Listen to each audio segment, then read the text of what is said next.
We're live streaming. Okay. Good morning, everyone. Welcome to the Richmond Regional Transportation Planning Organization Technical Advisory Committee meeting. Today is Wednesday, June 13th. We have a few action items on our agenda today to cover. And Mr. Parsons, I know there is a statement regarding virtual meetings in our agenda, but did any need to elaborate on that? No, thank you, Madam Chair. We're still operating, obviously, under the assumed conditions that we've been moving under for the last couple of years with virtual meetings. We are tracking the ability to continue that based on legislation and political actions by member jurisdictions. So when things change, we will certainly let the officers know and we can adjust meeting schedules as needed. Sounds great. Thanks, Mr. Parsons. Number 3 on the agenda is roll call and certification of a quorum. Ms. Firestone? Yes, ma'am. Let's see. Town of Ashland, Ms. Amos.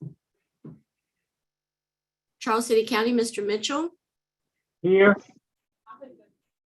Ms. Russell. Chesterfield County, Ms. Smith. Ms. Walker. Here. Goochland County, Mr. Goyne. Mr. Coleman. Hanover County, Vice Chair Vadunez. Here. Mr. Flagg. Henrico County, Chair Smidler. Here. Mr. Yor. New Kent County, Ms. Inman. Here. Ms. LeDuc. Powhatan County, Mr. Shardine. City of Richmond, Ms. Clark. Morning. Here. Good morning. Capital Region Airport Commission, Mr. Rutledge. DRPT, Ms. Dubinsky. Here. Mr. Wagner. GRTC, Ms. Sink. Mr. Robinson. Ms. Here. Robinson. Oh, thank you. Also here, thank you. Okay.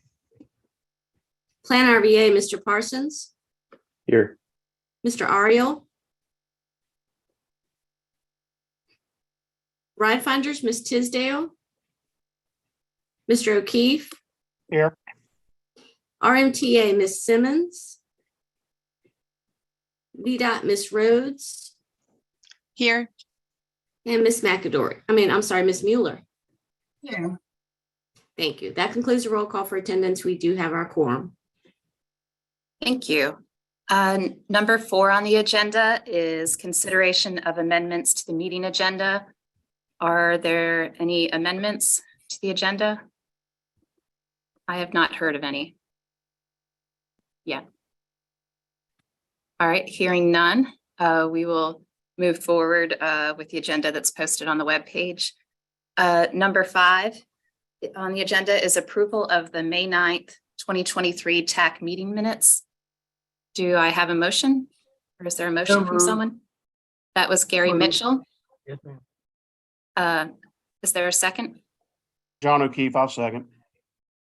Thank you.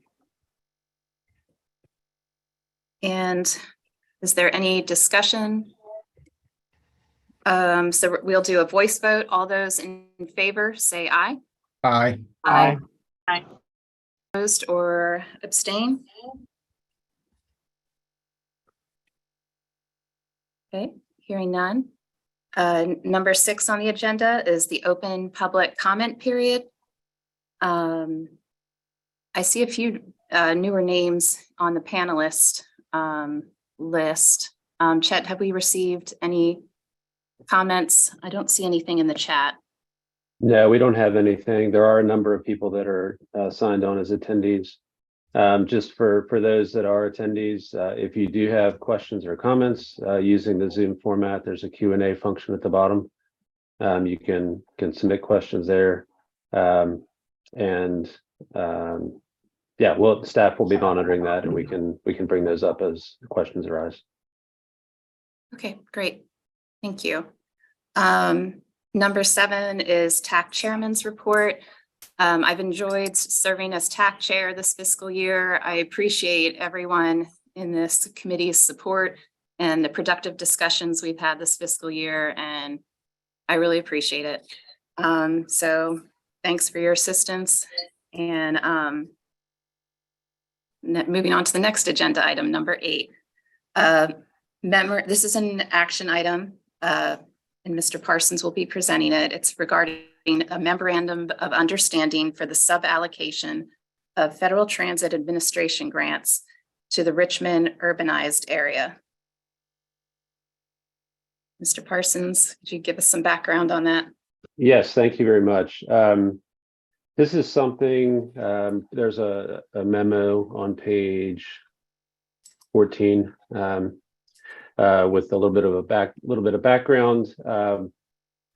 FTA funding in section 5307 and 5340, as well as 5339 funds, are generally split between our two major transit operators, Greater Richmond Transit Company and Petersburg Area Transit. There have been, the typical way this is done is working between the two organizations to come to an agreement on what that split should be.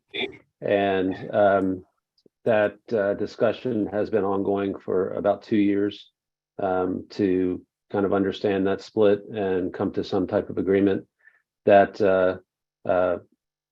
from our understanding at the TPO, that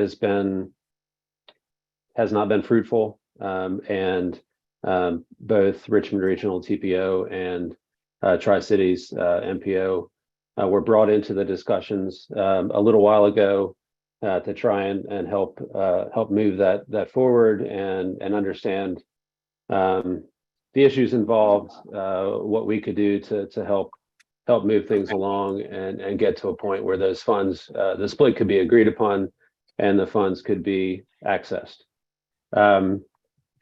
In doing, once the MPOs got involved, we started looking at case studies from other areas of the country. The memo cites Charlotte and Hampton Roads in terms of how they handle these types of split issues, and we put together an MOU and did that cooperatively with Tri-Cities. I know that the MOU starts on page 15, that is being asked for consideration today, and that includes signatory pages as well as the approach for how the split should be calculated. There's an exhibit after the signatory pages on page 21 of the agenda that shows the formula and the calculation of different variables based on the research that we've done to understand how that split should be taken. I do know that this has been, as I said, this has been an ongoing conversation. Typically, the MPOs are not, front and center in doing this, but the fact that it's been delayed and taken this much time, we wanted to support our TPO wants to support our company and make sure that we can move these things forward so that the funding is released and can be utilized, as well as I know Petersburg is looking for the same thing. They want access to the funds. So what we are doing today is bringing forward this MOU for consideration and review by the TAC. We ultimately want to get this on the agenda at the policy board and circulate it to not just the two MPOs but also the two transit companies, so that we can all come to a point where the split can be agreed upon and the funding can be released. I do know that as of yesterday, late afternoon, Tri-Cities submitted a number of comments and questions I had not had time to consider this, and obviously they weren't distributed to TAC due to the lateness of the receipts. So I know that Ron is on the call, as well as I think both GRTC and PAT are on the call as well. So I think I've laid out where the MPO is coming in, kind of as a mediary to understand how we can move this thing forward. I would certainly, Madam Chair, if you're willing, cede the floor to the others that have been involved to provide more background or clarification on anything I may have misstated. No, thank you for the background, Mr. Parsons. And I see Ms. Clark has her hand raised, and I have a few questions after Ms. Clark. Go ahead. Thank you, Madam Chair. Diana Moore Clark here. I got a couple questions. I guess one chat. What's the item? Is it for discussion? Let me see. I know this was added after. It was listed as an action item on the agenda. Okay, yeah. I mean, this was added. It had to be after 4 o'clock yesterday. So I can't support any action on the item without review. What's in the agenda was originally included. There's additional information that came from Tri-Cities that we did not include that we received yesterday. I mean, I'm looking at the agenda, and 7 is Tackman's chair report. 8 was FY 21-24 TIP amendment. And I think it was revised at one time, because I remember, I don't know when it was revised, but I didn't remember seeing this MOU on there. I don't know, maybe it was last week, but I think it was the day that we posted it and sent it out. It was done the same day. Okay. It was added then. Okay, thank you for the clarification. But I guess to Diana's point, I guess well, I don't want to summarize what you said. Go ahead, Diana. Well, yeah, and so anyway, well, I'm just reviewing it, and I'm trying to understand. I know, so what you're telling me is that because the conversations between GRTC and PAT could not come up to a resolution, they pulled in the TPO, and hence the both TPOs, and hence this MOU, which PAT and GRTC are in agreement of.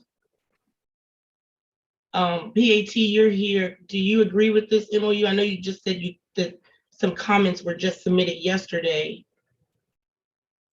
And I wasn't sure if the comments were from Tri-Cities. Can I ask Ron to speak? Yeah. Let me jump in before Charles has the ability. Yeah, Geronimo, Okay. Chad informed us on Thursday about this being on the agenda as an action item. So PAT was then taking another look at it. We had a couple of minor comments, and Chad, I think that's part of what I sent you yesterday, which was adding a couple of words to one line, which is not a big deal. The discussion that I think has been more ensuing, and I think Chet nailed it, it's been trying to figure out what variables and then how those variables are computed has been the point of contention between both organizations. And so this draft has been brought forward to you all, has 3 factors. I'm not going to get into the weeds, but the first factor, there was some more questions about different ways that could be calculated. The second factor, PAT proposed a different factor instead. And then the third one, there wasn't any issue on. And then there was also some other ideas. Are those displayed in the exhibit that you're explaining? No, they're not. Those because of the shortness of time, Chet just received that yesterday. It took PAT some time to come up with the calculations to see what those would wind up being, using the existing, the MOU that you see in the exhibit, and then also using a couple other ideas that they had that part of the discussions of both sides have needed to present some ideas. I know, Chet, this is something that maybe GRTC can bring up. From a timing standpoint, I know that the soonest that you all can meet as a board, TPO board, is for your July meeting. Our soonest would be the August meeting. So if you wanted to try to resolve, let them kind of do the clarification on the exhibit between now and your board meeting, I don't think Charles and his folks would have any problem with that, because I think we're really close. much closer than we were even as of a few months ago. But that's all you all's call, what you would like to do. And But then Glenn finally, and I both would like to make sure that all four of them are okay with what's going on, so we all can do our approvals appropriately, and then we're ready to move forward. yeah, thank you. Sirona? Yeah. Yes, thank you, Madam Chair. Yeah, I would still love to hear from PAT, as it looks that you're saying that the exhibit, which is the meat of it, which is the formula, and I think I quickly scanned and I didn't see equity being a factor when we're looking at both income levels and demographics of the ridership. And so, again, I think having been at PAT and having known the fight on the 90-10 split, I can say that this is a huge jump to be going to an MOU between the MPOs, I'm sorry, the TPOs, and a general acceptance of the percentages by the two transit agencies. And I think that when you move to this, it, anytime, much like TISDAC or something, I think something in it should definitely be on, and it may be, I haven't been able to review it, on updating it, on also resolving this MOU, because this makes it very technical to bring to FTA. And the question is whether or not you really want to do that, and the repercussions of that long term, and whether or not, again, just putting in there that this will be, it has an ability to be reviewed and or not undertaken at some point. You definitely want to consider that. So I definitely will look through the language on that. But again, this is a big step, and I do think and somebody else can explain to me again. I heard a little bit with Ron on the timeline. I'm very much aware of having this split letter and how that affects both GRTC and PAT being able to draw those 5307 funds and other funds, 5339. But again, I'll try to read through it while others are talking to see if I can get to some piece. But I do have lots of questions. Thank you, Madam Chair. Dorona, since you don't have what Yvette and Charles had kind of put to me that I more digested for the email I sent to Chet, you're seeing what those ideas were, what those suggestions were. I will tell you, and I think it's Yvette that's online. Can you nod if that's you, Yvette? It is, all right. That she did propose including equity. Well, she called it poverty, because that's another factor that FTA uses, and that's in the whereases in the MOU, lists some of those factors that FTA uses, as you're familiar with, and wanting to incorporate that more in the discussion and in the final way it's divided. And so I see, I do want to hear from Petersburg Area Transit, so go ahead. Okay, thank you, Ms. Myler. Yeah, I guess, and I apologize, my camera is not working properly today. I guess, yeah, my question is exactly that, is what is GRTC and Petersburg's Area Transit's thoughts on this, and also DRPT? And I guess I'm still not clear as to why the TPO had to step in and do this. Why DRPT didn't take an active role? If I can respond to that. Yes, Ms. Dubinsky, please go ahead. So DRPT does not have a stance on this. It was guidance that this is a local/regional decision between the two transit agencies to determine the split, and we have applied that throughout the whole Commonwealth. So in other instances, like with Bristol and Kingsport, and I think there's at least one other area that has a split letter that agreed, that I think it's like Bradford and Blacksburg, for example. We don't have a say in that because that is a local/regional decision. So we gave the guidance that if GRTC and Petersburg cannot come to a consensus to bring in an additional party, and in those cases, like in Hampton Roads, it has been the TPO, just because of their role as a regional transportation body and to be able to provide some guidance on the methodology. What was the challenge was that there wasn't any clear documentation on how the split had been agreed before. It was more of just the agreement of a 90-10 split. but GRTC wanted to have a better methodology, from my understanding, on how to determine the split for 5307 from year to year. And so that was what brought the discussion forward. And so at this point, DRPT has been trying to provide technical guidance, but we are not going to help determine what would be the appropriate methodology, because we do respect that this is a local/regional decision. Hey, Yvette and Charles, they've been asking you, a couple Tiffany. times. Can you tell what your view of the MOU and the exhibit are? And So, okay, hold on, Ron. So Sorry. what are you asking Petersburg Area Transit for a comment, or were you asking GRTC? I just want to make sure I can yield the floor I appropriately. was just saying that you already did, Daron had already asked for PAT to answer that question. And then you wanted to have both of them answered. That's all. Okay. All right. Would Petersburg Area Transit like to comment, please? And then we'll bring in GRTC.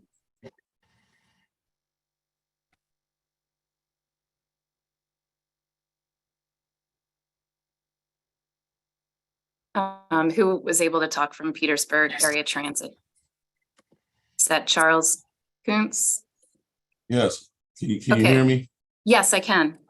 Okay. So I've done a ton of research on this split letter, and there is no actual formula to actually say that GRTC receives this amount, PAT receives this amount. I reached out to every known entity to try to come up with a solution. And we've been working on this when Julie Timms was still here. So it's been over 2 years and we just can't come to agreement. I reached out to FTA. They sent me all the documentation that they had from the beginning. I looked at some of Miss Clark's old notes. I looked at old formulas. I've looked at everything. I've reached out to everybody, NPO, consultants. Nobody wants to help us in establishing what the actual formula is to make this work. And that's the problem in itself. Everybody, you know, when you're dealing with numbers, you can make numbers look whatever way you want to make them look, but nobody has actually come up with a definite formula on how to make this work. And that's what the frustration is, and that's why it's taking so long. And that's why we are here now trying to figure this out. So I have probably an exchange of over 50 emails with GRTC trying to resolve this issue. Thank you, Mr. Kuntz. I hear Ms. Madam Chair, Clark would just like to one say follow-up. something. Yep, Please one do. follow-up question for Mr. Kuntz. Charles, do you think that this MOU will get you to helping solve your problem? No, I don't think so. Hold on 1 second. I'm gonna share my earphones with Ms. Poindexter. She did a lot of research on this. Hold on 1 second.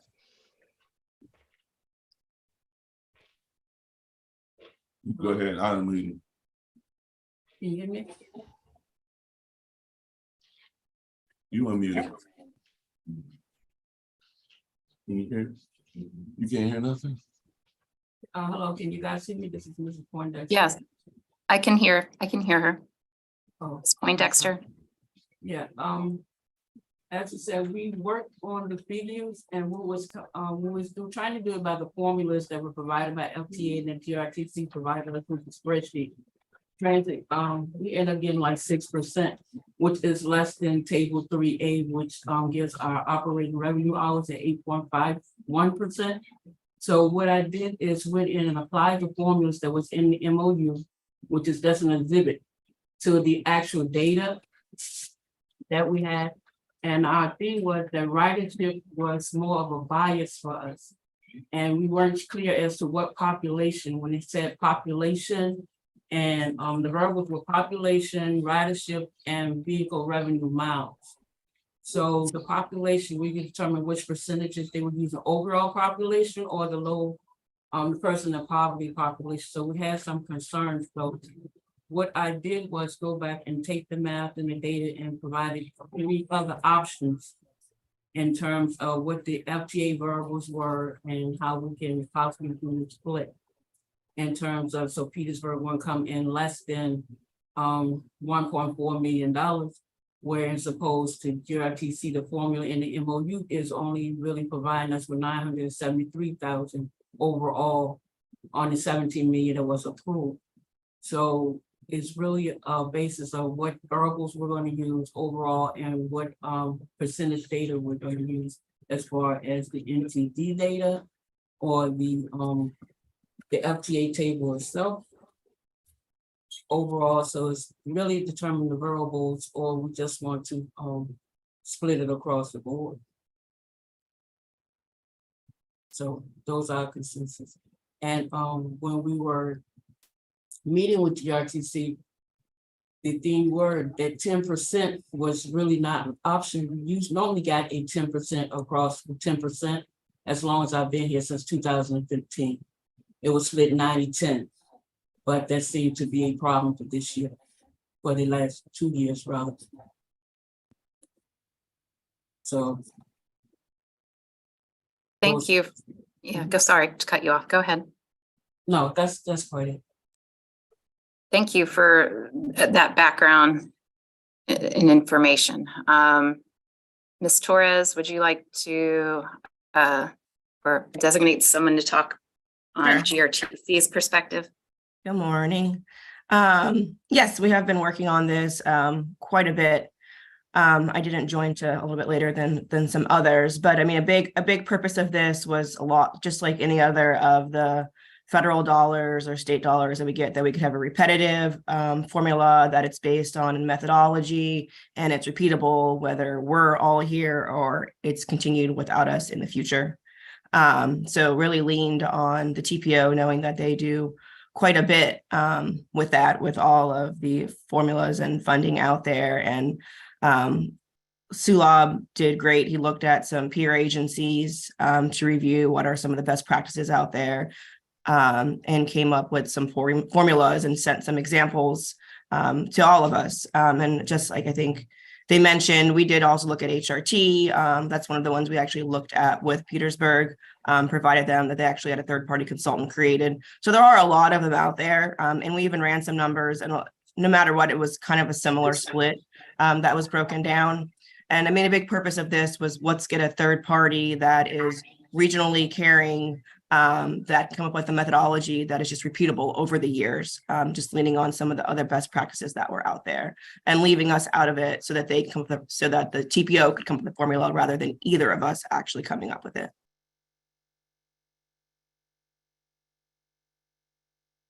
Thank you for that information and background.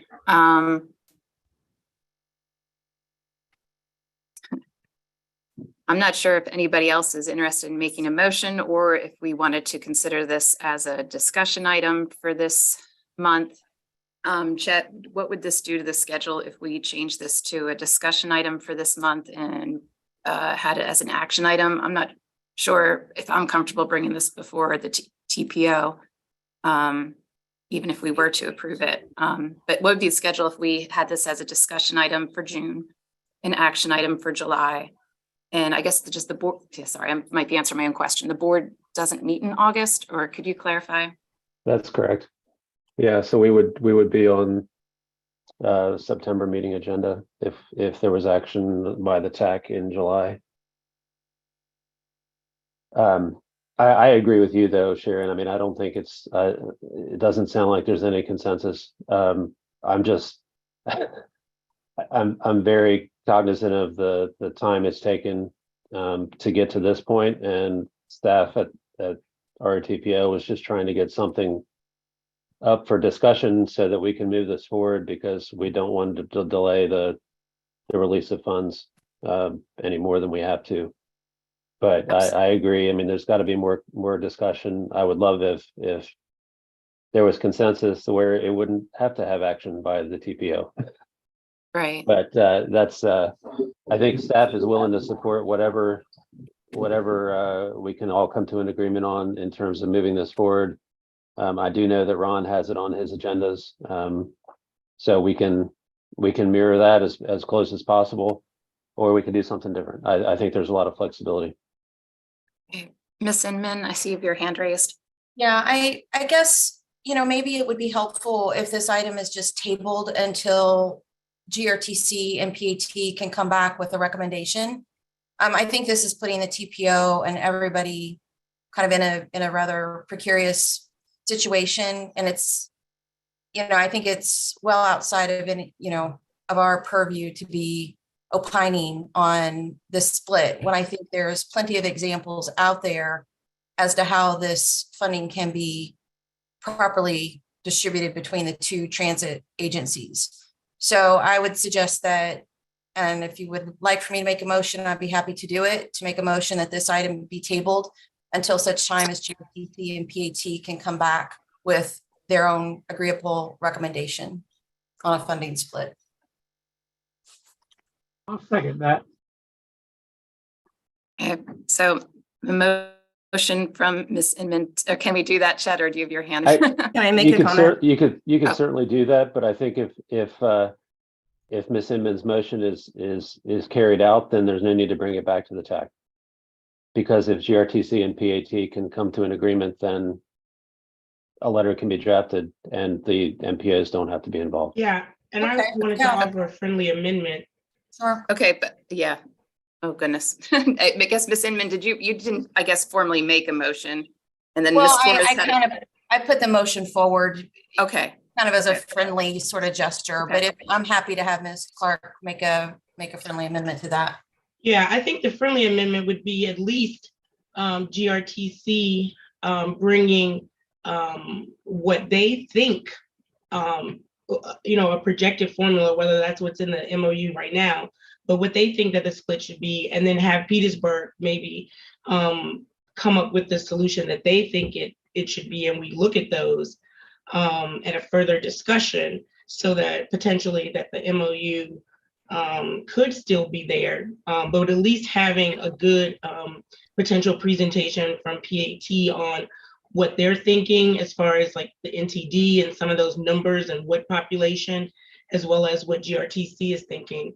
I think we could at least be some professional assistance to this process if we have both of those arguments kind of clearly defined.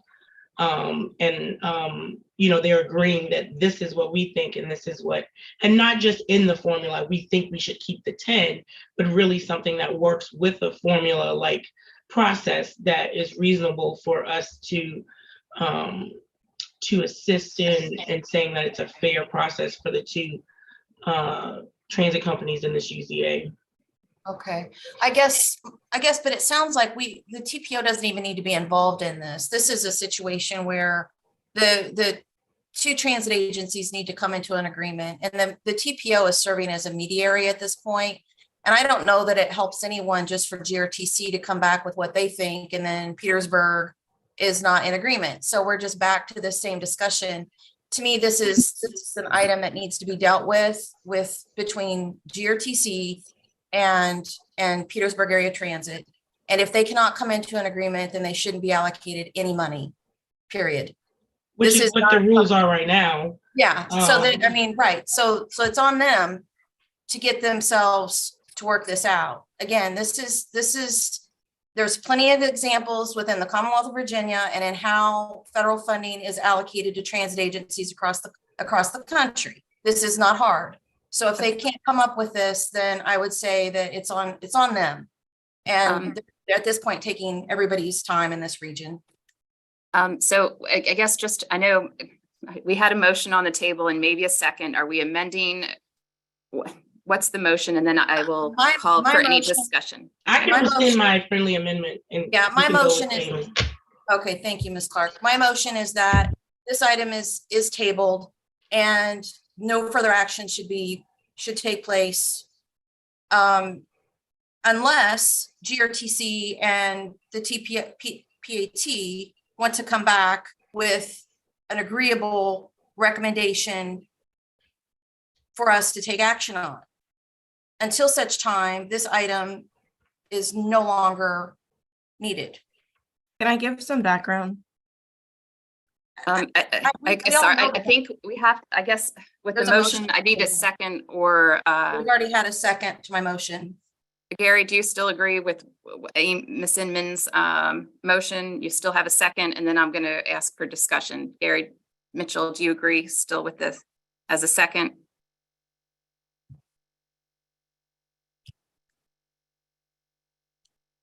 Um, I guess it's an amended motion with a second.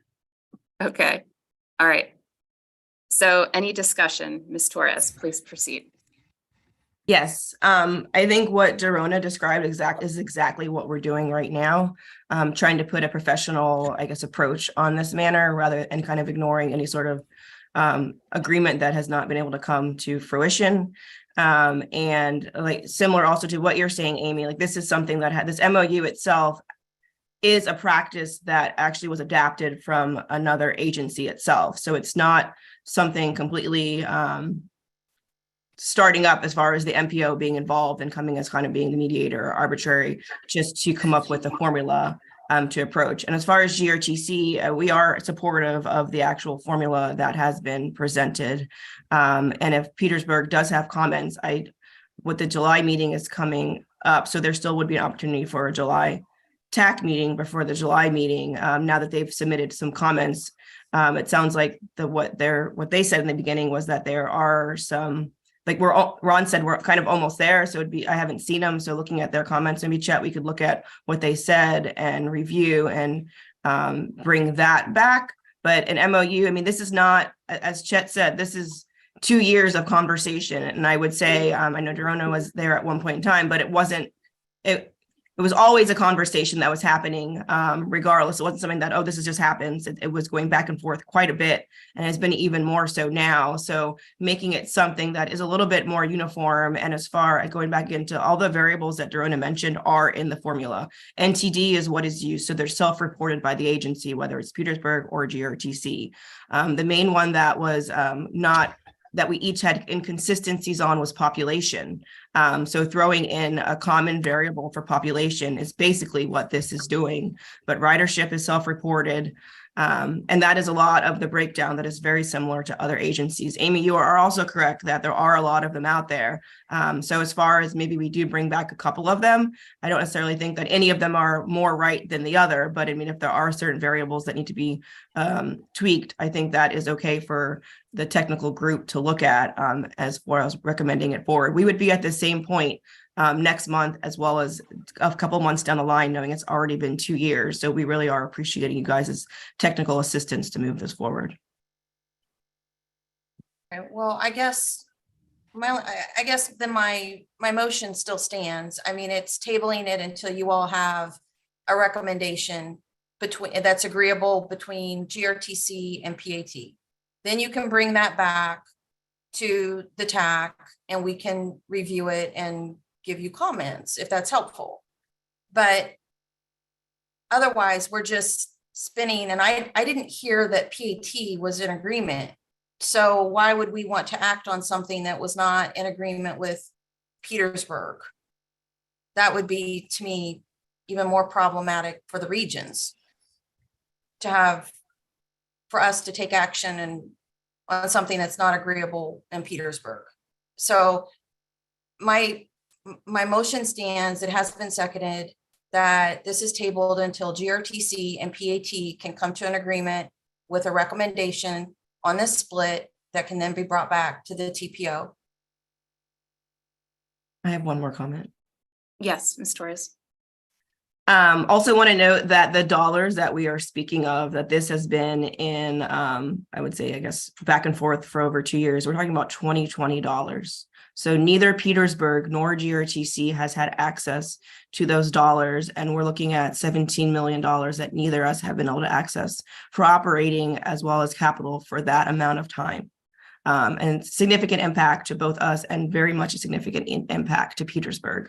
Okay. Then all the more reason for you all to sit down and not leave the room until you come. Yeah, Amy, we've done that. I mean, okay. I mean, this has been going on even when I was, years ago. This has been a conversation in this region.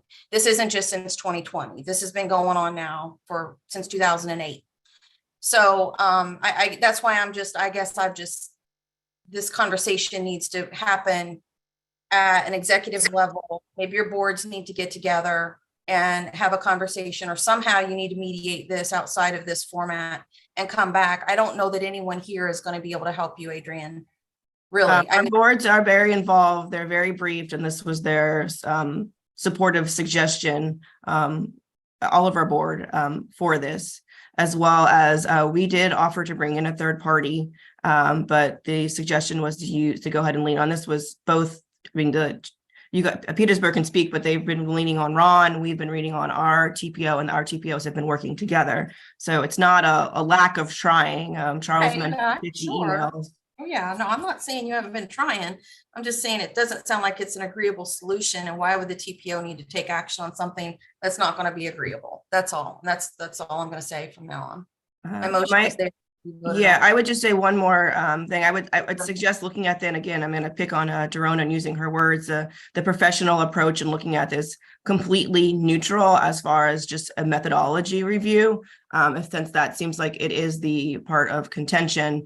And if we wouldn't mind just kind of going over the variables at play, and if we do come back, at least we've all reviewed them together, and maybe if there is discussion on what variables should be looked at a little bit differently, and then leaning on Sulab to kind of, I guess Sulab and Ron to kind of look at what the variable changes are, and then we can come back with some different variables if needed.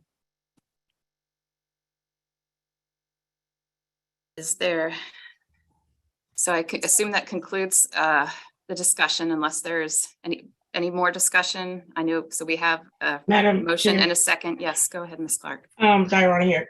So Adrian, with the motion, don't you think that that professional review can happen if you bring something back to us that has more ingredients? I think could revive it, at the July TAC for discussion, if that's when you all have worked a little bit harder to present both, or even have comments on where somebody disagrees, to see where it could get worked through. Maybe even getting some assistance from the public transportation working group on the technical part. But I don't think that the motion precludes you from being able to do those things. Do you think the motion does that, Adrian? I think the word tabling, I guess, is what gets me. If it gets pushed to maybe the next. Well, I guess my motion is to table it until GRTC and PAT have an agreeable recommendation that can come back to the TAC. If you need TPO staff assistance to get you to that point, Adrian, which it sounds like you're already accessing that professional assistance through the TPO, then that's fine. Nobody's saying for you not to continue the work that you're doing, but why bring various scenarios back to this body that is not going to really be able to opine on it in a meaningful manner? That's something that you and Ms. Adams, as the CEO of GRTC, need to go and work with Petersburg to get this agreeable solution, and then bring it back. And if you need to have, a couple of different scenarios looked at, then that's fine. But what you've brought is not in agreement with Petersburg. So why would we vote on something that's not going to be agreeable anyway?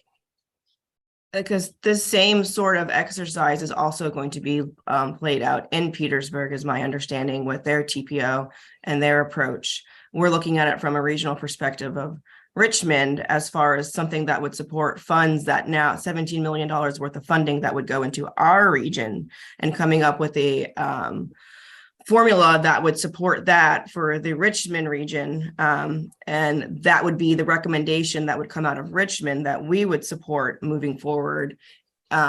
And hoping that we would also have consensus working with Petersburg. My fear is the way that it's presented is that it's requiring us to continue to work with Petersburg, even though we have been professionally working with Petersburg for a couple of years. And we're at this point still today where there's money still on the table, and a split that doesn't necessarily have any sort of formula to go with it that has been presented, that has not changed unless Petersburg has a change to go with it. We're really asking for something that the region would support that is repetitive. I'm not speaking on it. Thank you. So hold on, Ron. So Chet had his hand raised, and then Ms. Moore Clark. Chet, did you? Yeah, please go ahead. So I just as you know, there's a motion and a second. Yes, so there's But discussion. Do we need to take a roll call vote just about procedurally, or can we just table the discussion based on the first and the second with just the rules of order? Do we need to take a roll call vote on those motions? I think based on the contentious nature conversations. of this discussion, we probably do. Okay. I did want to say, just in terms of the framework for why this is here today, is because we haven't been able to get agreement between GRTC and Pat. So having the expectation that there will be, I think is the right way to look at it. But I think TAC needs to be prepared that at a future meeting, there will be something on the agenda because there's still no agreement. And TAC would need to weigh in, as well as Tri-Cities TAC, on a recommendation, even if everybody's not on the same page. That's why it's coming to us. It's because no one can agree. Mhm. So just the nature of the thing. Ms. Moore Clark. Madam Chair, yes, thank you. I would, I think that the first thing to make me feel more comfortable is if Tri-Cities votes, if it TPO votes and approves a formula, and then that comes back to us, I think we could talk. But I think that maybe having the Tri-Cities working with Petersburg to have something approved at their TPO level, as far as this is what they agree upon, then puts at least on the same level on what we're being presented from with GRTC at our TPO level. So again, Petersburg working with Ron to ensure that, and you pass it at their TPO level, I think it at least creates a better conversation on, we're not doing it first, but we're, Petersburg, who's, being potentially impacted negatively, at least approve something at their TPO level that they can live with. And maybe that's then brought to, and then GRTC looks at that and then again decides whether or not additional things need to be changed. Because what I'm hearing initially is that here it is, the exhibit can be changed a little bit and we'll get it to work for PAT.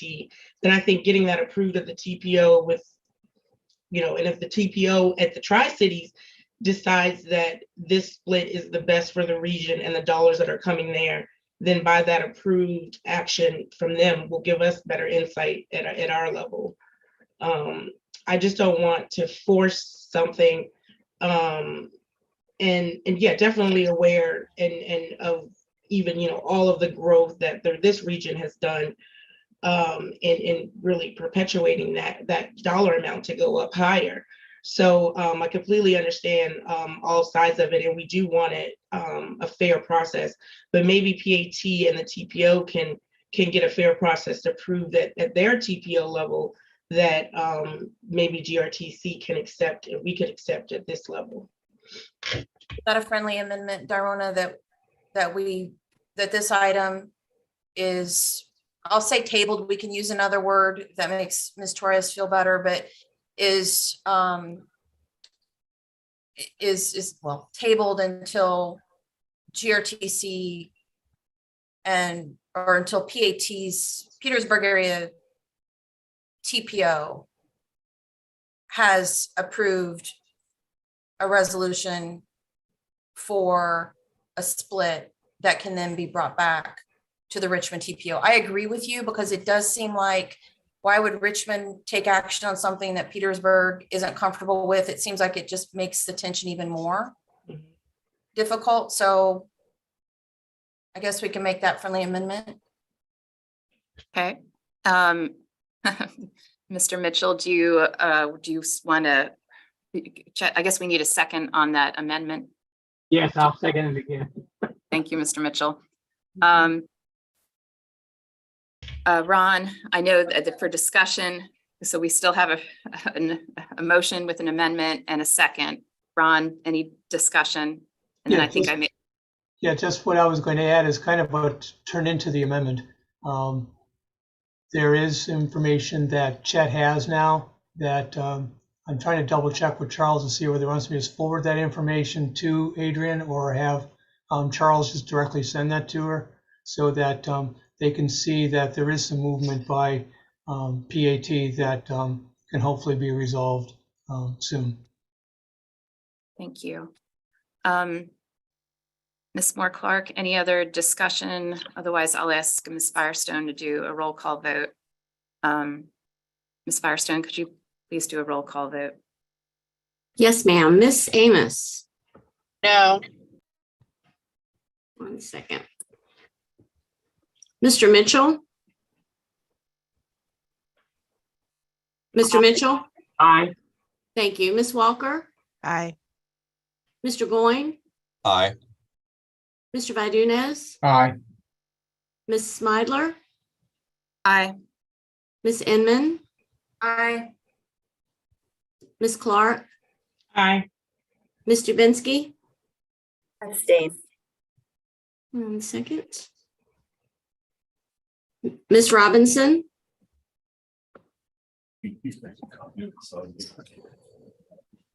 Do we have Ms. Robinson or Mr. Robinson from GRTC to vote? Charles, could you mute yourself? I can hear some background talking. I don't, or check, or Ms. Firestone, could you mute them? I don't have that option. Do we have Ms. Robinson still with GRTC or Mr. Robinson to vote? Sorry, Janice, I'm here. Sorry about that. Thank you. Should I pass this along to Adrian as that's a higher up? Is that possible? I think we have to have a vote from the people that are someone who's listed as a member or an alternate. I'm not sure though, Chet. Yes, it should be whoever's the member. Okay. I'll say no. Thank you.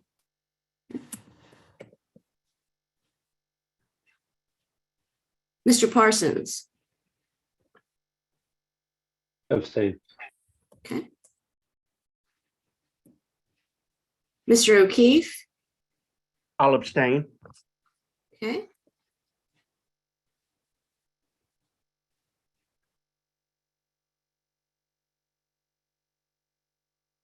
And Ms. Rhodes. I'll abstain. Thank you.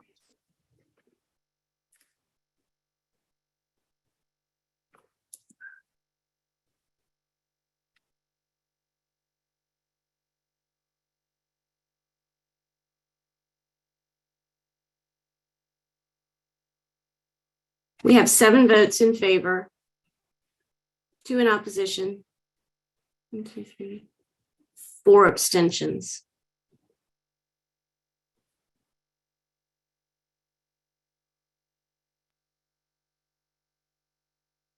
So the motion passes. Okay, thank you. All right, we have 9:54, and this was an important item. We have many other items on our agenda today. So let's get moving. Fiscal year number 9, fiscal year 21-24 TIP amendment, VDOT request for Richmond Henrico Turnpike South segment, Mr. Bushing, and this is an action item. Good morning, Madam Chair, members of the TAC. So as you mentioned, this is a TIP amendment proposed by VDOT. Background, there was one TIP amendment or one project included in this request. This request will update the estimate on the project and then add additional funding obligations to an existing project and move the years around. The increase in the scale of the increase in the estimate is what triggers this as an amendment as opposed to an administrative adjustment. And with the amendment, we're required to demonstrate fiscal constraint, hold our public review, and then have a TAC review and policy board approval. So this is just a quick overview of what the project is. Basically, if you're familiar with it, it's 2 lanes to 4 lanes on this section of the turnpike between Hummingbird Road and Laburnum Avenue, with the shared use path and a sidewalk on the other side of the road.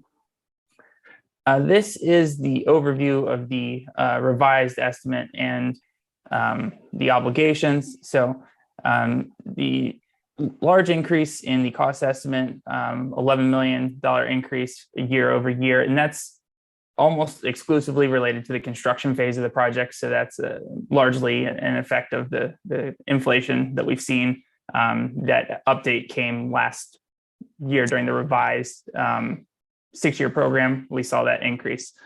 So this is just reflecting the most recent estimate on the project. In terms of obligations, really it was mostly moving years around. So everything that's in bold is largely consistent with the numbers, very minor adjustments, but just moving and shifting the years. So for example, the 165,000 right here in fiscal year 22 was originally in fiscal year 23. So these are mostly just moving small amounts or adding small dollar amounts. The biggest change that we see is that the construction phase is no longer included in the project because that's now beyond the fiscal year 24. So it's dropped off for now. So that's the only change that we see at this time on the construction side. So the action that is requested from the board is to make a recommendation to the policy board on the resolution, which would effectively update the estimate and then do all the moving and adding of money that I mentioned. So moving the 165,000, add 92,000 in advanced construction, which will be converted for PE, release the existing right-of-way obligations and then add it back in with different years and funding sources, and then release the construction phase from the amendment. So that's a brief overview. I'm happy to answer any questions if there's any questions on the details, and I will also be happy to defer to Henrico or VDOT if there are any questions on the details about the construction estimate. Thank you, Miles. And just to give an update from Henrico on the project, like, yes, this is all smart scale funded. It was an inflationary exercise done and the costs went up. Currently, we have completed right of way and that we've obtained all the parcels. Dominion has started utility relocation this week, clearing trees and they're clearing trees now, and then they'll set up new poles and do their relocations. But that's where we currently are. Are there any other questions for Miles or me on this?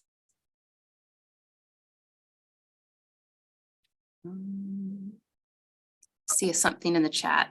That's okay. Somebody has to leave the meeting. Any other discussion?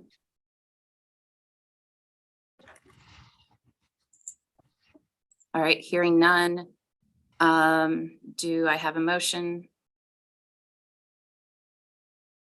I move for approval of this amendment. I'll second. Second. So Joe first. I think I heard Austin second and then Dirona, but Janice, what did you hear? Yeah, I think I heard Austin too. That's what I heard. Mr. Okay. Vadunez and Mr. Going. Okay. Thank you. Any discussion? Hearing and seeing none. Ms. Firestone, could we do a roll call vote, please? Yes. Ms. Amos? Aye. Mr. Mitchell? Aye. Ms. Walker has left us 1 second. Mr. Going? Aye.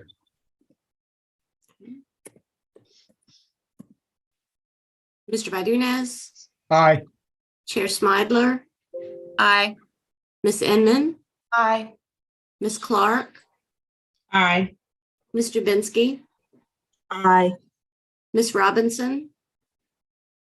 Aye. Mr. Parsons? Aye. Mr. O'Keefe? Aye.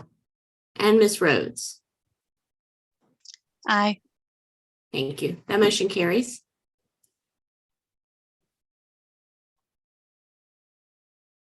Next up, item 10, fiscal year 21-24 TIP amendment, City of Richmond request for Main Street station improvements. Mr. Bushing. Thank you again, Madam Chair. So this is the first of 2 new projects that are being proposed to be added to the TIP. This is a request from the City of Richmond, and the request is to reflect community project funding, the new congressional earmark funding, which has been awarded for this project. As a new project, in addition to the 4 steps that we had earlier, we also have to make sure that there's either an air quality exemption or we have to do an updated conformity assessment. So this project is improvements at Main Street Station. So you can see they're listed here. So ADA improvements, and this is all largely related to getting the west platform of the station ready to use. A steel awning and safety improvements for the pedestrian plaza that's below. And then general upgrades to the building and office technology, including the passenger display. So this is part of the Richmond to Raleigh improvements, as the city has proposed for using the west platform. And then it's also just part of the general upgrades to Main Street Station as well. So the project cost is $875,000. As I mentioned, it is community project funding. So $700,000 is the earmark funding. The match 20% will come from the locality. And then for air quality purposes, it's exempt as a reconstruction or renovation of a transit building or structure. So the request is that the TAC provide a recommendation to the board, and the resolution is basically two parts. The first is to add this project to the TIP. And the second part is to note that it is exempt under that mass transit reconstruction or renovation category. So with that, I'm happy to answer any questions. Thanks. Any questions for Miles? Madam Chair, I move that we accept the action requested for the TIP amendment and the exemption from the conformity determination. Is there a second? Second. Ms. Firestone, could we do a roll call vote, please? Or wait, is there any discussion? Sorry. Hearing none, Ms. Firestone, roll call vote, please. Yes, Miss Amos, Aye. Mr. Mitchell, Aye. Mr. Goin, Aye. Mr. Vadunez, Aye. Chair Smidler, Aye. Miss Inman, Aye. Miss Clark, Aye. Ms. Jabinsky, Aye. Miss Robinson, Aye. Mr. Parsons, Aye. Mr. O'Keefe, Aye. and Miss Rhodes. Aye. Thank you. That motion carries as well. All right, next up, number 11, fiscal year 21-24 TIP amendment, City of Richmond request for north-south bus rapid transit line. Mr. Bushing. Thank you again, Madam Chair. So this is a second earmark project that is being proposed to be added to the TIP. So all the same requirements apply as before. A little bit of an overview on this one. So this is really ITS focused. So this includes things like bus arrival information, totems, CCTV, emergency phones, signal operations, queue jump technology. It's more of the technology side of improving the transit line. There is a related smart scale app. So just to kind of put this all into context, this was originally submitted as a $33 million big project as part of the earmark request. The smart scale application, which is number 9001, is really the balance of this larger project. So it includes the transit only lanes. It includes the fall line trail across the Manchester Bridge. So it's covering a lot of the other portions of the scope. And that is expected to be funded based on the consensus scenario. So after reviewing with our state partners, what we're proposing is to add this project in to keep the FTA administered money and one separate project. When the smart scale funding is available, that'll get added to the TIP, and we'll just make sure that there's a note linking those two projects so that it's clear how these two are related with respect back to that earmark. So the project, as I mentioned, is north-south bus rapid transit line, a total cost of $3.75 million. So that's a $3 million earmark and the 20% local match. And for air quality, it is exempt as construction or renovation of power signal and communication systems for mass transit. We did receive a question from some TAC members about the name of the project. As you're all probably familiar already, the GRTC study is underway for the north-south BRT. So the recommendations aren't out yet on that corridor. The name that staff has selected for the project, it reflects what was in the award letter from FTA, which was in the original earmark request, which is Richmond's first north-south bus rapid transit line. So for consistency with the award, we selected that name. And given the timing with the study, obviously there's some questions on whether that's the right name for the project or how best to handle that. So we just wanted to raise that and make sure everyone was aware of that before you start your discussion. So the action requested is the same as the previous one. So it would be two parts: to add the new project to the TIP, and then to note that it's exempt. And we put two exemptions. There's one for safety for traffic control and operating assistance. And then the second is for mass transit construction of renovation of power signal and communication systems, since it's all related to the ITS element that's covered on both fronts. So with that, I'm happy to answer any questions about the TIP amendment. And obviously, Daron is here as well to answer questions about the project in more detail. Any questions for Mr. Bushing? Hearing none, is there a motion? Madam Chair, I move that this action be approved for the addition to the TIP and exemption from the two, the mass transit and the traffic control. I'll second. Thank you, Ms. Inman. Any discussion? Hearing none, roll call vote, Ms. Firestone. Ms. Amos? Mr. Mitchell? Aye. Mr. Going? Aye. Mr. Badunez? Aye. Chair Smidler? Aye. Ms. Inman? Aye. Ms. Clark? Aye. Ms. Dubinsky? Aye. Ms. Robinson? Aye. Mr. Parsons? Aye. Mr. O'Keefe? Aye. Ms. Rhodes? Aye. That motion carries. Thank you. Next up is West Broad BRT corridor analysis. This is an action item. And Mr. Mata, if there, I see it's 20 minutes was allotted. If you could shorten this the best you could, but still get the information across, that would be appreciated. Yeah, I should be able to Thank you. truncate this a little bit. Let me share my screen here.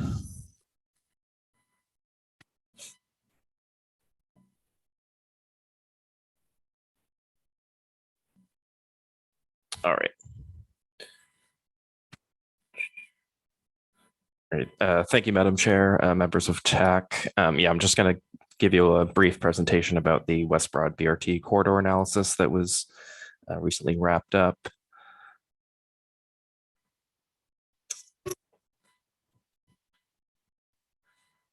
So just what I'm going to go over today, just a quick project introduction. I know some of you are aware of this project and actually helped contribute to it.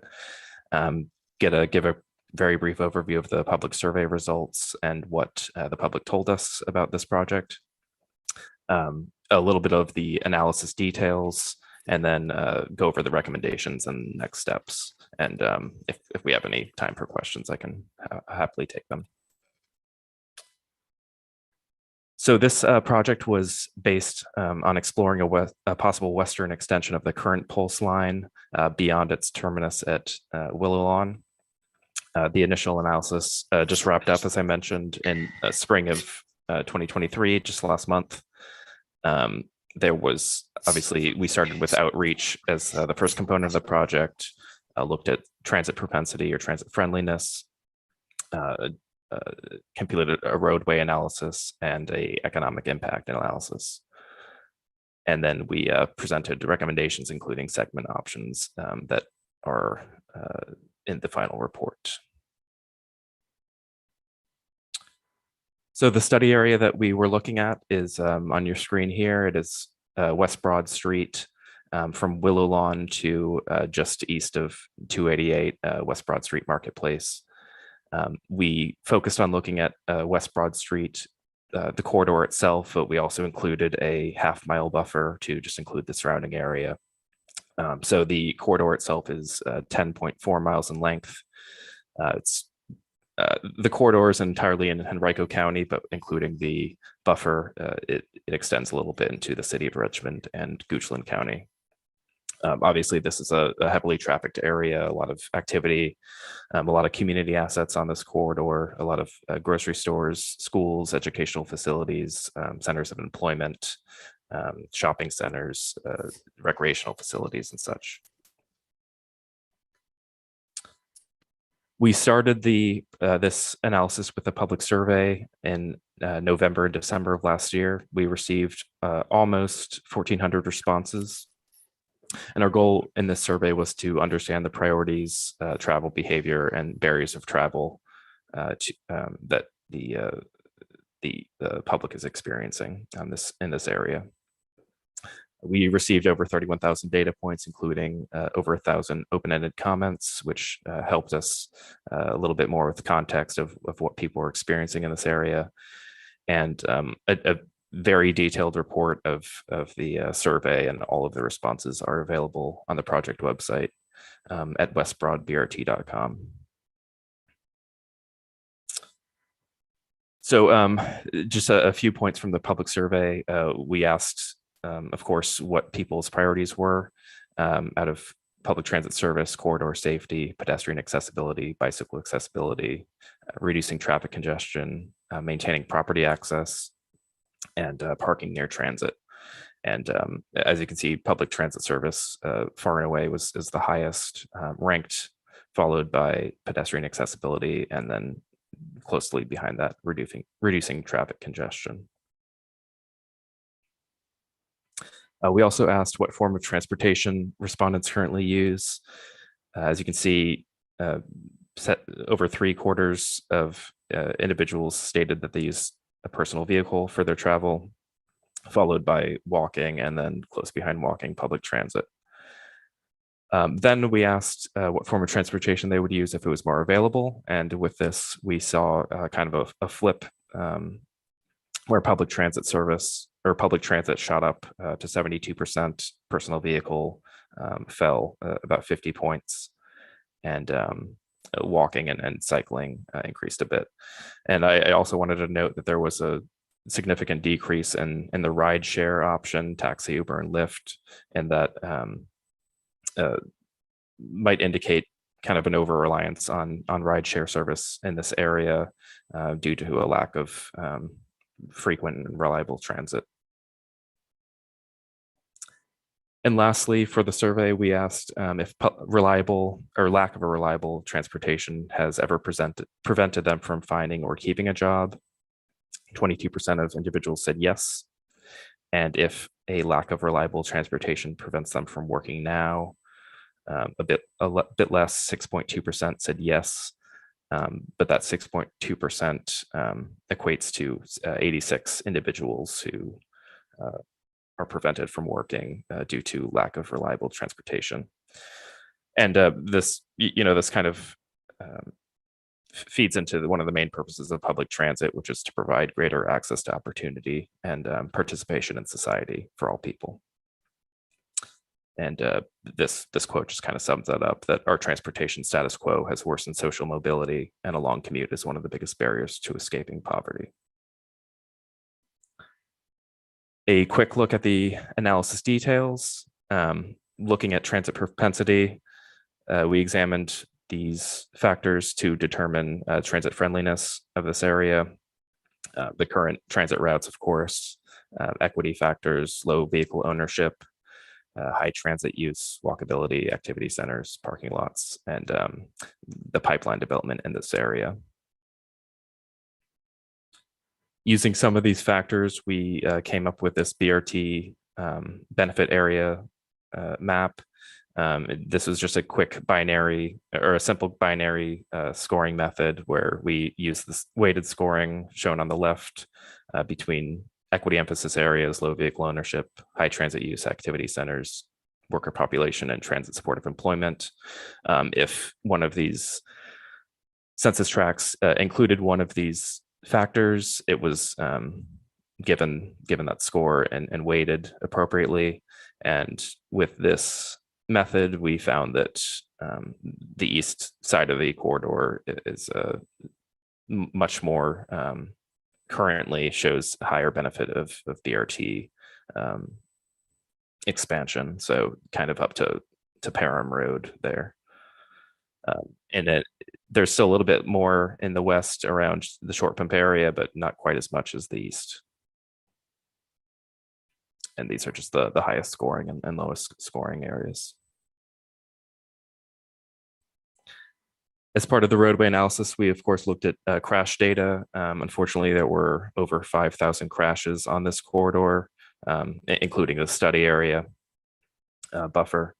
From 2018 to 2022, 16 of them were fatal, 110 with severe injury, and over 1,100 with visible injuries. And you can see the crash clusters on the map there. Some of the challenges and opportunities that we saw with the roadway analysis, we just kind of combine these because they are both challenges and opportunities. Improving essential bus stop infrastructure. Completing the sidewalk network, of course. You can see this image on the right in the short pump area. Fortunately, around the short pump area, the sidewalks are largely built out, but they are a bit narrow and very close to the roadway. Ensuring that all bus stops comply with ADA standards. Only a handful of them currently do in this corridor. Better integrating the surrounding bicycle network, which right now does not really get to Broad Street, but kind of around the periphery. Adding pedestrian scale lighting. There is no street lights on West Broad Street on this corridor, just some peripheral lighting from surrounding developments, and then making sustained efforts to promoting transit. So based on the transit propensity and the roadway analysis, we found that these are the logical termini locations: Glenside Drive, Worcester Road, and Parham Road. And turnaround routing was analyzed for these locations to ensure that buses did have a way to turn around at the end of the line. So with those termini locations, we did recommend an extension of the current pulse to Parham Road. But we also, as part of this recommendation, we recommended that we explore an extension to short pump as a future phase. That is something that we heard a lot from people's desire to get to short pump for shopping, for employment. And as part of this, re-examining an alignment for routes 18 and 19 to better complement an extended pulse would certainly be something to look at.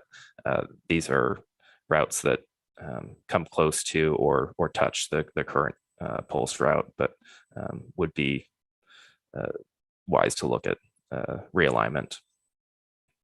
And then further assess opportunities for park and ride, looking at current land use and opportunities there.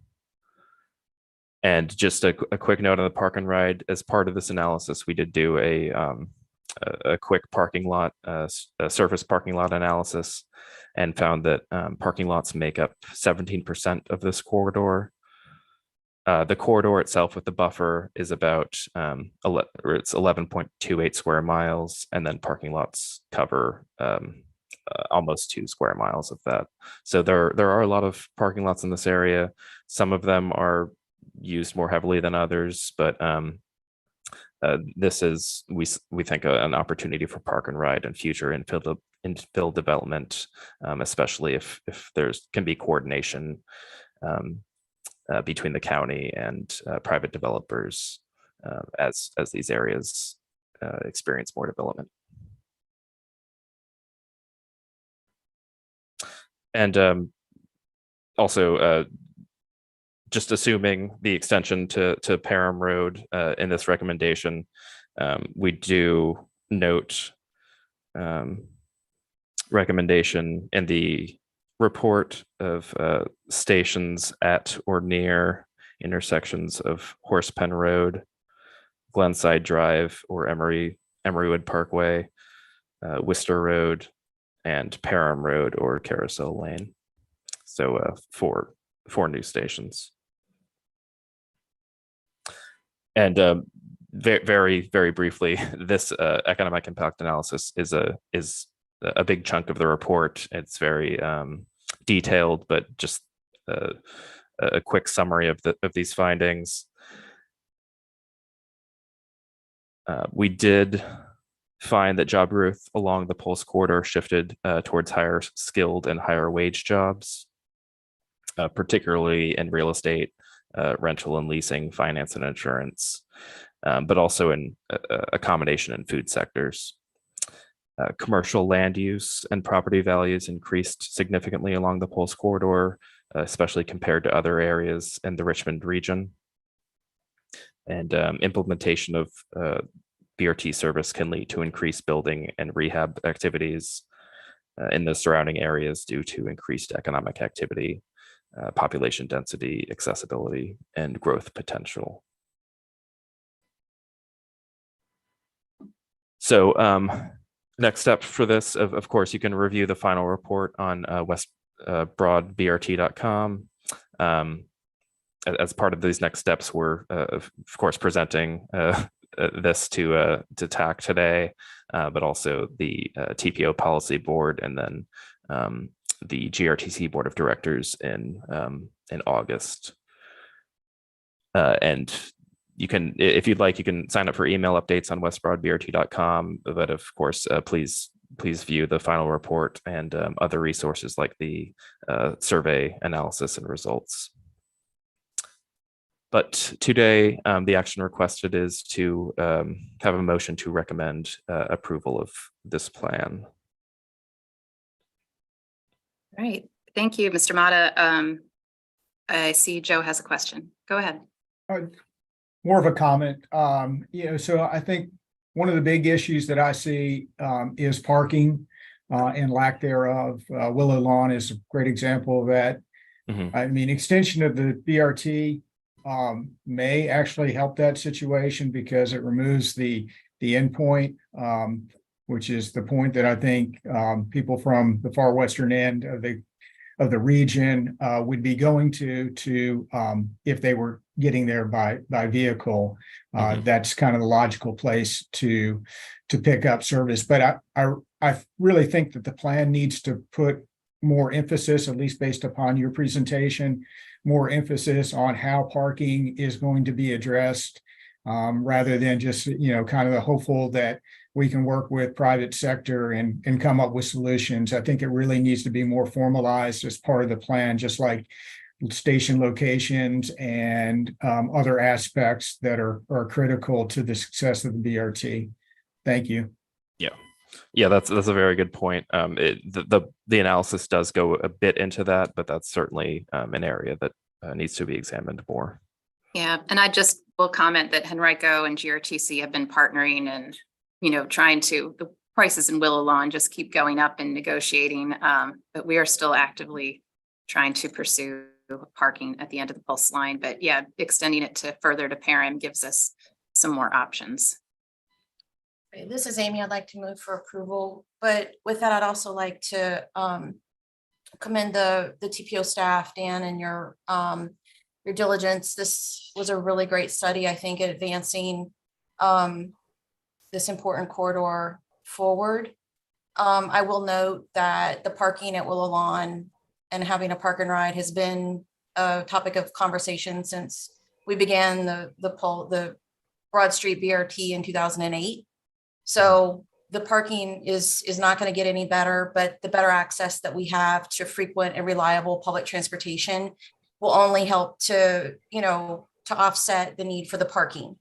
Also, we need to look at the first and last mile connectivity. So I would not be shy of looking at e-bike and scooter. First and last mile, we know it's very successful. And if it's done properly, it can integrate very well with public transportation.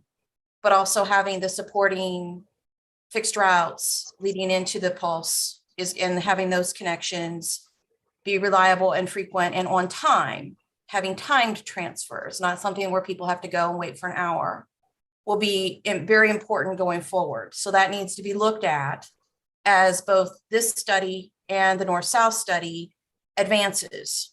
Okay, so the transfer activity is critical in making the overall system work. So with that, I move for approval of this plan. Thank you. I second that. Is there any discussion or comments? All right, hearing none. Ms. Firestone, would you please do a roll call vote?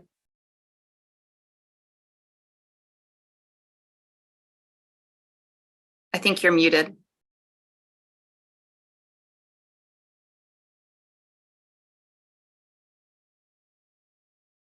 Sorry about that. Miss Amos? Aye. Mr. Mitchell? Aye. Mr. Goin?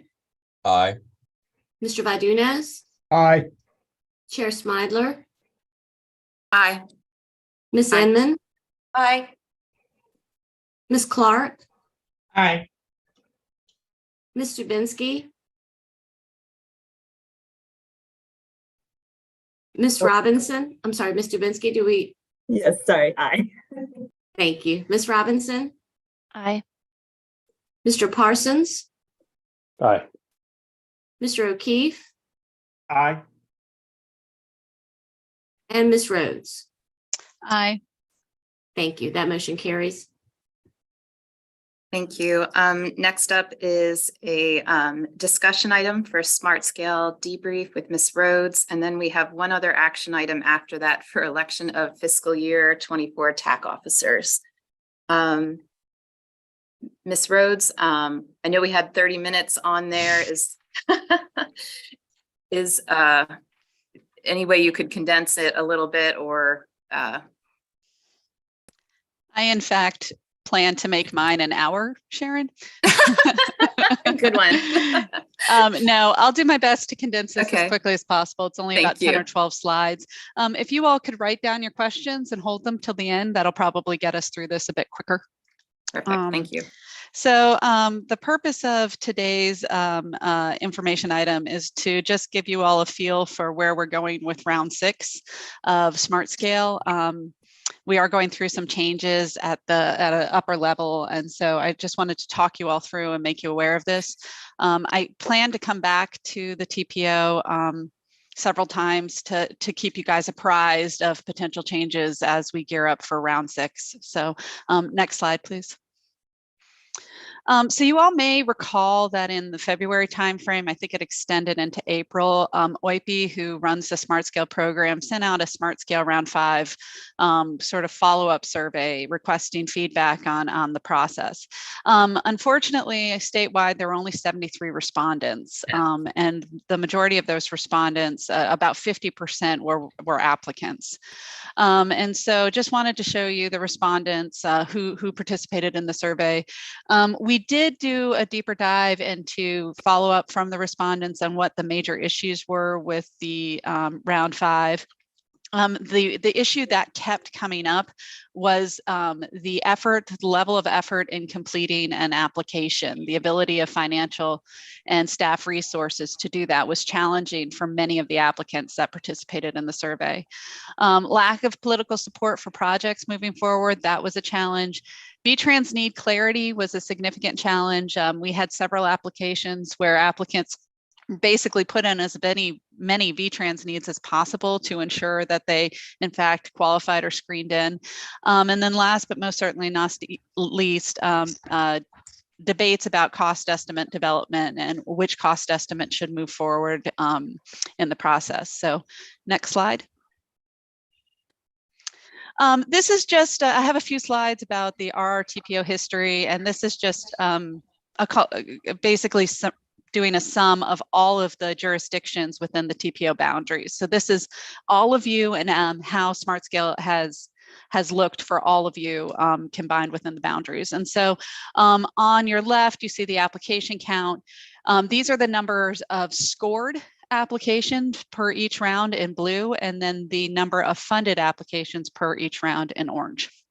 And then on the right side of the screen, over this 5 rounds, the RRTPO region, all the applicants within the region have requested a total of $4.6 billion in smart scale funding. Obviously, that all wasn't provided. And so the region has received almost $1 billion in smart scale funding over the course of 5 rounds.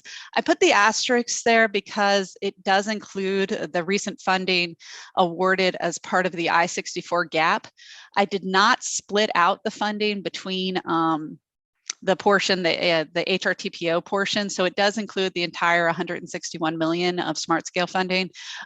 Once we have that ironed out and approved, I will revise that number. And then the numbers at the bottom are the amount of funding that has been received within the RRTPO boundaries each round. Again, I have the asterisks on round 5 related to the gap funding. Next slide. So as I've taken on this role of being a more proactive, VDOT Richmond District having somebody more proactive in the smart scale position, somebody who's dedicated to it. I'm really interested in the applications that have been submitted numerous times that haven't been successful. I call them non-advancing reapplies. These are applications where we've seen them within the process on, had them reviewed 2 and 3 times and they didn't make the cut. And so looking at these, asking the applicants if these continue to be priorities, and are they being funded in other ways? You can look at this list, and actually several of them are being funded through other means. If you go to the next slide, we have another list of projects where, maybe they weren't successful in smart scale, but maybe they're progressing through other avenues, and maybe they're even being rescoped or revised. So trying to determine if these reapplies are still, smart scale priorities, or if they are pursuing other options and will need to also pursue smart scale. This is something I'm very interested in looking at as we gear up for round 6. Next slide. So this region has actually been very successful at reapplies. And so these are the projects where they put in an application, the application didn't get funded in 1 round, the application was resubmitted and got funded in a subsequent round. And we actually have 6 of these reapply applications that were funded in round 5. And so I haven't done the deep dive on what changed and why. The thing that's probably coming to your mind is, oh, well, did we add leverage? No, leverage is not the answer to this question. So I'm going to do a deeper analysis and see what made these applications particularly successful. Next slide. Okay, so let's talk about what's going on related to round 6. So you all have probably seen this very beautiful graphic numerous times about the smart scale process. And just for orientation, we are in the June on the lower tail. And so we have over the next 6 months, we're basically looking at lessons learned and revising the smart scale process. Looking at smart scale and trying to, update the process is something that's done each round. This round between 5 and 6 is going to be a little different because we actually are working with a request from the General Assembly to report back the findings of the smart scale process. And so this is a bigger review. We've had General Assembly reviews before of smart scale. There's actually a JLARC report between rounds 3 and 4 if you guys want to take a look at it. But this will be, and it might be 4 and 5, forgive me, but this is a deeper review. We have a smart scale technical team committee and various subcommittees that are looking at how to make sure that smart scale is as efficient and equitable as possible. Next slide. Okay, so I'm not sure, I'm getting some feedback. If we could just make sure everybody's muted. Okay, so this slide really has to do with the technical team review of smart scale. And so if you haven't looked at the May CTB meeting workshop, there is a presentation given by Brooke Jackson, who is the smart scale technical lead, and she is beginning the process of reporting back to the Commonwealth Transportation Board potential recommendations for how smart scale can be updated ahead of round 6. And so she took her first follow-up to the CTB in May. The process itself actually kicked off in February. This is a timeline she provided in that meeting, and I just want to give you a quick overview of what some of these mean so that you're kind of aware of the process that's in place. So May is program history, issue identification, and application quality. So the first two are really focused on how smart scale, the history of smart scale and any issues that come out of the smart scale process. Application quality is our first item where we have recommendations, and I'll get to those later in the slide or later in the presentation. In June, we have process bias and forward-looking process. Both of those are going to look at how scoring works and potential changes to scoring. I don't have specifics on scoring changes or what's being considered, but I can tell you every scoring factor is being reviewed. Funding steps, which is the third item in June, that has to do with the steps related to the allocation scenario. So we're looking at potentially revising how those steps go. July, we're looking at process bias, low scoring projects, emphasis on safety projects, and one factor majority. All of those refer to scoring. So July is going to be focused heavily on scoring review. Also in July, we are having the CTB Smart Scale Retreat, which will be open to the public. And there'll be discussion about the overall process. And that'll be the major time when the CTB weighs in and puts forth any potential suggestions or changes. All of that will be summarized and presented at the September meeting. There's no workshop in August.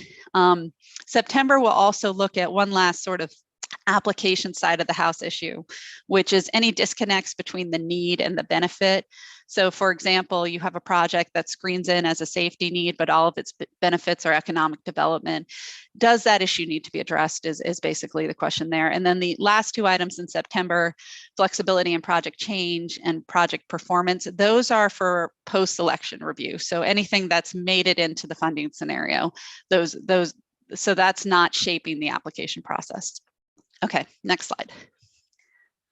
Okay, so I mentioned that OIP did go to the CTB with initial recommendations related to application quality.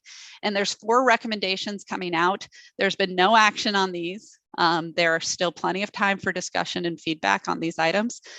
So the first one, and the one that I guess is the least controversial so far, is revising application limits. So currently the thresholds are 10 and 4. So and for localities, the threshold is 200,000 in population. For MPOs, it's 500,000 in population.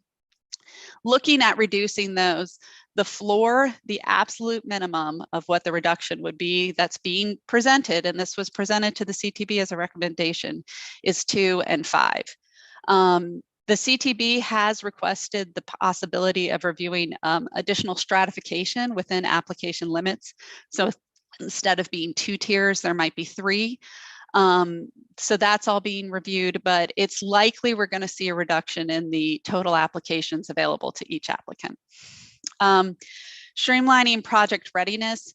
There are not a lot of specific details on this at this time, but the major item would be that instead of having an application conditionally screen in, it would conditionally screen out, meaning that much of the readiness items would need to be addressed prior to final application submittal rather than during validation. And so that's really all I have on that item.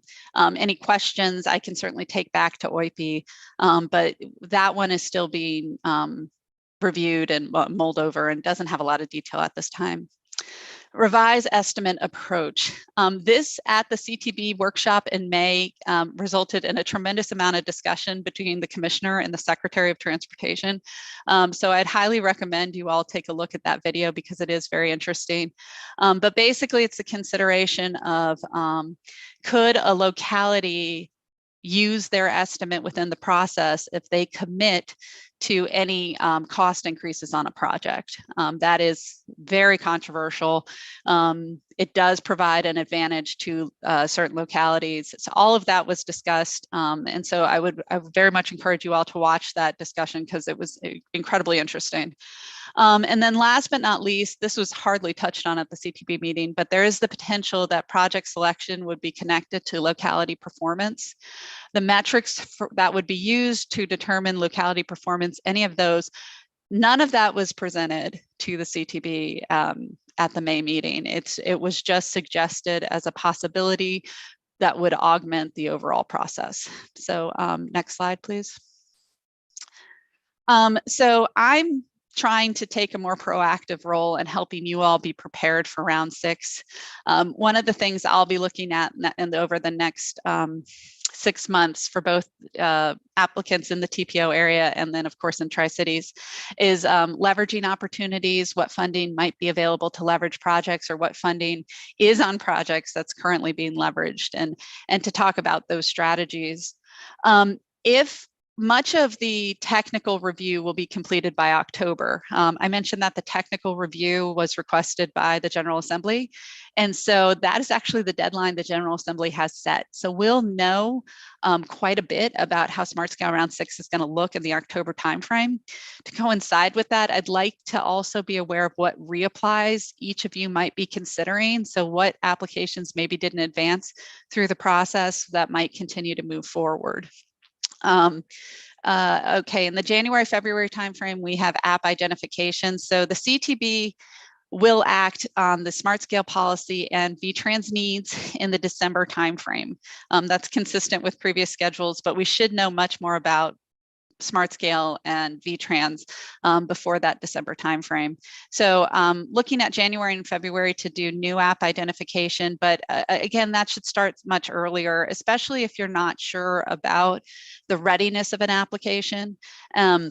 So I did just want to reiterate that the Smart Portal does include the pre-scoping module, which is a module that allows you to develop an application over a period of time. So you're not looking at trying to develop an application during an intake period. For Smart Scale, pre-application is a 1-month period. Application development is a 2-month period. The pre-scoping module is open all year round and does offer the opportunity for project development within the Smart Portal well ahead of the intake period. So those are the timeline pieces. Next slide. So over the coming months, I hope to bring you all more from the Smart Scale technical review and keep you all apprised of that. I hope to provide feedback on leveraging opportunities, where I see those opportunities. I'll keep you updated on where we are with the VTrans process. I'll touch base with all of you about potential reapplies for Smart Scale. And then I'll be available if anybody wants to engage the pre-scoping module for reapplies or new applications on how we can advance those projects. And I think that's the end of my presentation. Yep, that's it. So if there are any questions, please let me know. Thank you. Any questions for Ms. Rhodes and VDOT about the Smart Scale debrief? Very insightful. Thank you for your, Mr. Vadunas, go ahead. I know we're late on time, so, but I can't resist. First, I want to compliment Sarah. That was a great presentation, extremely informative. And I got to put a plug in though. I like a lot of the recommendations, but I got to put a plug into what we've done at the CVTA level in terms of basically placing project categories into buckets and then evaluating them based in that particular category and then funding them proportional to the requests that are received. That seems to me to be the most equitable in terms of distribution of funds. So in other words, if transit requested applications represented 45% of the funding requested, then 45% would be funded towards transit. So it basically is listening to what the needs are and then responding to those in a proportional fashion. So again, I highly encourage you all to take a look at what the CVTA Richmond area has done in that respect. Thanks. Thank you, Joe. Any other comments, questions? And if you think of any later, please reach out to Sarah. Next up on the agenda, election of fiscal year 24 TAC officers. And so let's see, this is on page 35 of the agenda. And this, the action is requested to the TAC committee to elect fiscal year 24 chair and vice chair to serve from July 1st, 2023 through June 30th, 2024. The action requested is the RRTPO Technical Advisory Committee is requested to elect Joseph E. Vidunas as fiscal year 24 chair and Gary Mitchell as vice chair to serve from July 1st, 2023 through June 30th, 2024. Do I have a motion? This is Tyrona, so moved. Thank you. Do I have a second? This is Nora. Second. All right, I heard first from Dirona, second from Nora. Any discussion? Ms. Firestone, could we please do a roll call vote? Yes, ma'am. Ms. Amos, Happily, aye. Mr. Mitchell, Aye. Ms. Walker, Ah, yay. Mr. Vidunas, Aye. Chair Smidler, Aye. Ms. Inman, Aye. Ms. Clark, Aye. Ms. Dubinsky, Aye. Ms. Robinson, Aye. Mr. Parsons, Aye. Mr. O'Keefe, Aye. and Ms. Rhodes. Aye, and good luck, Joe. Yeah, congrats, Joe and Gary. That motion carries. Big shoes to fill. Thank you, Sharon. Thank you. I know Joe and Gary will do a great job this upcoming fiscal year. Next up is transportation agency updates, DRPT, Ms. Dubinsky. I'll be brief. So I just wanted to highlight that last week we found out from FRA that we received awards out of the Railroad Crossing Elimination Grant. 4 crossings throughout the Commonwealth were identified. Those are included in Hanover, Spotsylvania, and Stafford. As of note, I mentioned it yesterday at the BAMPO meeting, but for TPO staff, we are requesting a debrief with FRA to get some input back on the Bond Road application and why that was not funded. So I believe Randy Selleck will be in touch once we get a word back on kind of scheduling for that. But otherwise, we are working with VDOT in terms of the administration of the projects and kind of getting agreements in place because of the nature of the funding that was involved with that. But we are very excited. And there was a press release that was sent out last week. So if there are any questions or anything, feel free to contact myself and I'll try to get that information. Otherwise, as always, Discover Transit campaign. And that is it for my update. I'll be glad to answer any questions probably later. Thank you. Any questions? Hearing none. Oops, Sarah, this is Go ahead, Nora. Nora. Really a question. Thank you so much to DRPT for helping with our Vaughn Road overpass application. We were excited that they chose our application to be one of the top ones in the state to apply. Unfortunately, I think the determination for the next round will be that more projects have become ready for application, and so ours might fall down in the list. So we're going to be looking for other options to fund this project, it sounds like. Thanks for adding that in. Next up is GRTC, Ms. Robinson. Yes, thank you, Madam Chair. I'll run through the list here kind of quickly. Our new downtown transfer station, the DTS, is still coming soon. Opening date is TBD. In the meantime, you'll see all of our training department running drills and training exercises with our 200+ bus operators. GRTC is piloting more buses with a new technology called Clever Vision. They are interior signs that replace those old red LED signs inside of our buses. You still get the standard ADA information, date, time, PSAs, but the screens additionally allow riders to see further downstream stops, as well as time estimates, weather conditions, and then there's room for additional GRTC information on a bigger display. And we'll have more functionality that's going to be rolled out later in this year. Our onboard origin and destination survey period is now complete. We gathered about 4,000 surveys from our riders as part of our larger transit strategic plan.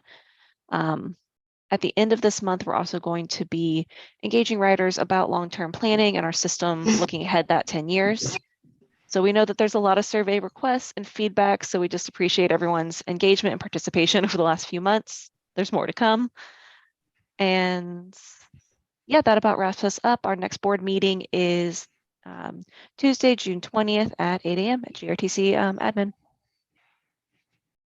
Thank you, Ms. Robinson. Any questions for GRTC?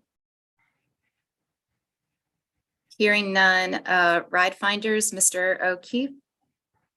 Thank you, not Madam sure. Chair. Yeah. Yeah. Thank you, Madam Chair. I'll keep mine brief in the sake of time. I know I've emailed a lot of it to Ms. Firestone, but I'll just highlight a couple of quick items.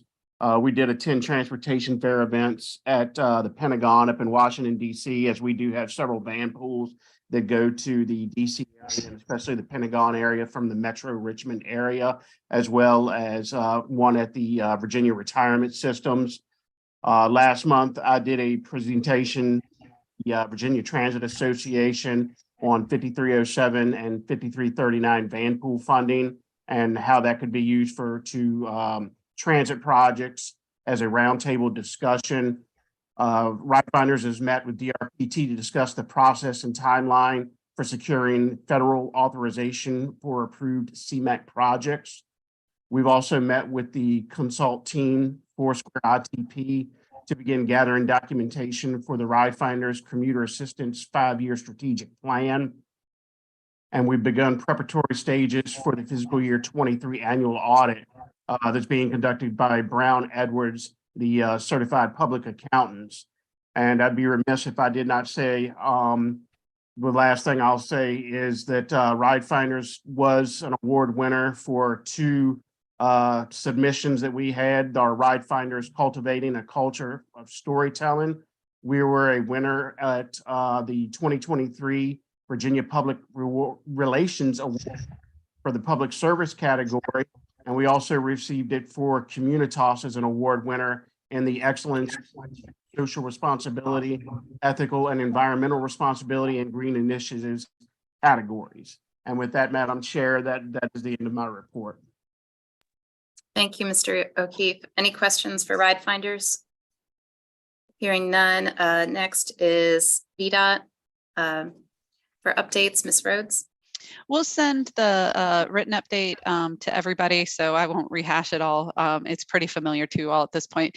We did have a new item this morning that I just wanted to, I guess, make you all aware of. You all may have received an email from the VDOT traffic operations related to the Vulnerable Road User Survey Assessment. That email was sent out June 7th.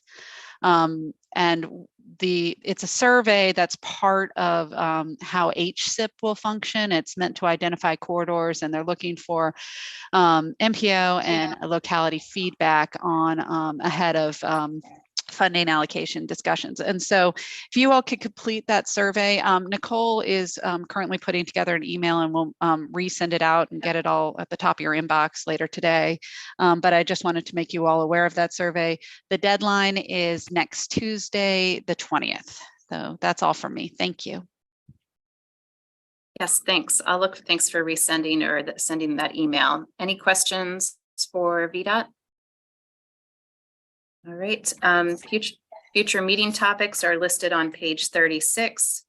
Any TAC member comments? Hearing none, our next meeting is scheduled for July 11th, 2023. It is 10:54 and this TAC meeting is adjourned. Thank you, everyone, for sticking through today. Thank you. Have a Thanks, great Sharon. one. Bye.